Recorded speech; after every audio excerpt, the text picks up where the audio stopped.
Goeienaand. Welkom vir elkeen wat ingeskakel is. Ek dink spesifiek aan Huis van der Horst, wat ek baie keer nalat om welkom te sê. Wees gegroet in die naam van Jesus Christus, ons verlosser. Ek wil aansluit by wat Neil vir ons gisterand, maandag aand, kom deel het rondom Dawid. Gebed het soveel aspekte, elemente, en een daarvan het hy uitgelig van dankbaarheid, maar daar is die ander van aanbid, wag, bely, bid die woord, waak, tree in, vra. En dis vanaand die aspek wat ek wil uitlig, maar daar's ook, soos wat hy maandag vir ons kom leer het, uit Dawid se gebed, om in dankbaarheid voor God te kom. En daarmee saam die aspek van om hom te loof, om te sing, om te luister, om na te dink. Maar vanaand deel ek hierdie met u uit Lukas 23. En ek lees dit vir u. Vers 38 van Lukas 23. Daar was ook 'n opskrif bokant hom. Dit is die koning van die Jode. Een van die misdadigers wat daar gehang het hom gelaster deur te sê, is jy dan nie die Christus nie? Red jouself en ook ons. Maar die ander een het hom tereggewys en gesê, is jy nie bang vir God nie? Jy ondergaan tog dieselfde straf as hierdie man. In ons geval is dit regverdig, want ons ontvang die verdiende straf vir ons dade, maar hierdie manne het niks verkeerds gedoen nie. Verder sê hy, Jesus, dink aan my wanneer u in u koninkryk kom. En dan hierdie tweede kruiswoord van Jesus, waar Jesus hom antwoord in vers 43.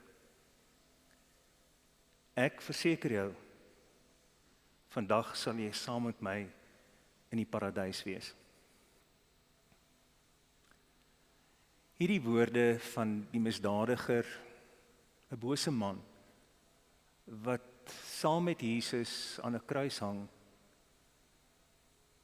kom op 'n punt waar hy besef, maar ek is gebroken, ek is 'n sondaar, ek is verlore, ek het niks om op te roem nie.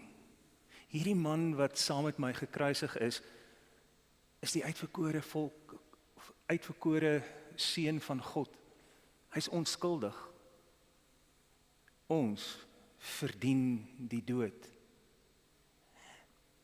En wanneer hy hierdie woorde tot Jesus spreek, hoor ons dit echo in 'n liedboek, lied 384.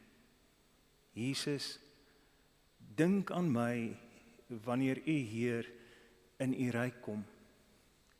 Hierdie man het, soos ek gesê het, niks om op te roem nie. Nie Bybelkennis nie, nie 'n lidmaat van 'n gemeente nie. 'n misdadiger, nie goeie werke nie. En dan vind ek iets wat die reformatie vir ons hier kom leer. Geloof alleen, genade alleen, Christus alleen. En in hierdie woorde, hierdie versigtiging, kom hierdie misdadiger en kom sê, Jesus, U is my redding. As hy hom so aanspreek, moes hy seker uit sy moedertaal, want die opskrif bokant die kruis was Jesus, die koning van die Jode. In Latyn, Grieks, Aramees, kon hy besef dat Joshua Jesus is, die verlosser, die Messias. En kom hy tot inkeer en bestraf hierdie medebeskuldiging van hom, medemisdadiger as u wil, wat aan die kruis langs hom hang, en sê, hierdie man is onskuldig. En hy keer hom tot Jesus met hierdie woorde, Jesus, dink aan my wanneer u in u koninkryk kom. kragtige woorde. As ek sou inskryf vir 'n kompetisie met 20 miljoen rand se waarde en my kollega Neil sou sê, Dewald, dink aan my wanneer jy daai prysgeld kry, dan het hy nie die versigtiging dat ek sy naam of sy gesig sal oproep in 'n oomblik nie. Maar dat ek hom iets sal laat deel van hierdie prysgeld van hierdie 20 miljoen, dat ek 'n paar rand, duisende vir hom dalk kan gee, omdat ek hierdie 20 miljoen gekry het. En dis wat hierdie misdadiger aan die kruis kom doen met hierdie woorde, as hy sê, Jesus, dink aan my wanneer u in die koninkryk kom. Nie dat Jesus net terloops aan hom dink nie, maar soos wat hy aan Noag gedink het, in die ark, daar in Genesis 8. Wanneer hy vir Hagar kom sien in die woestyn, en aan haar dink, en haar uitkoms kom bied, kom hierdie misdadiger en hy kom vra vir Jesus, dink aan my, soos wat God gedink het aan Abraham, Isak en Jakob in terme van die verbond. Soos wat ons lees in Hebreërs 13 van die gelowiges wat aan hulle broers en susters dink in die gevangenskap, wanneer hulle met hulle gebede, met hulle materiële ondersteuning aan hulle dink asof hulle self in die gevangenis is.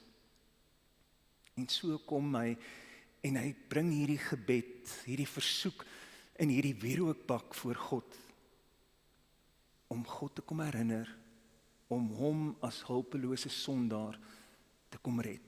En dan Jesus se aangrypende woorde, vandag sal jy saam met my in die paradys wees.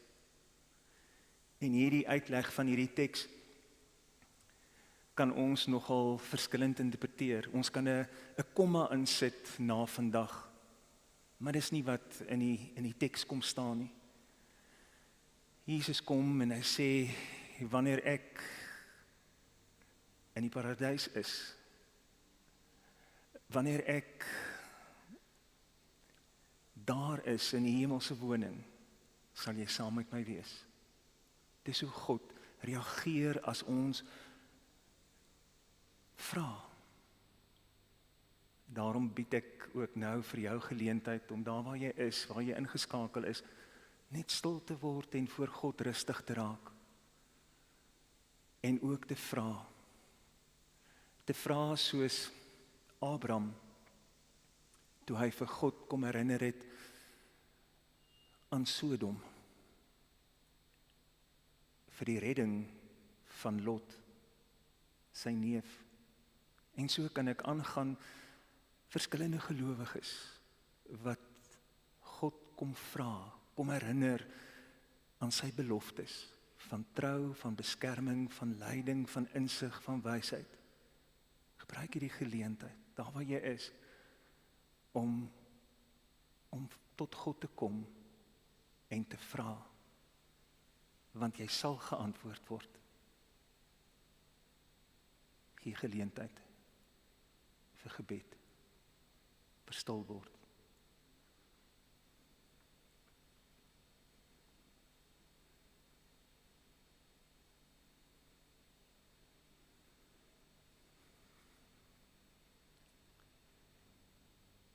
Hemelse Vader, dankie vir hierdie oomblik van stil word voor U. Hierdie paar aande waarin ons een of ander element wil uitlig van gebed. Waar ons tot U grootheid en U volheid kan kom en U kan opsoek.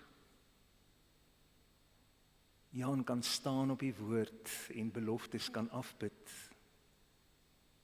en smeeking. Sien ons raak.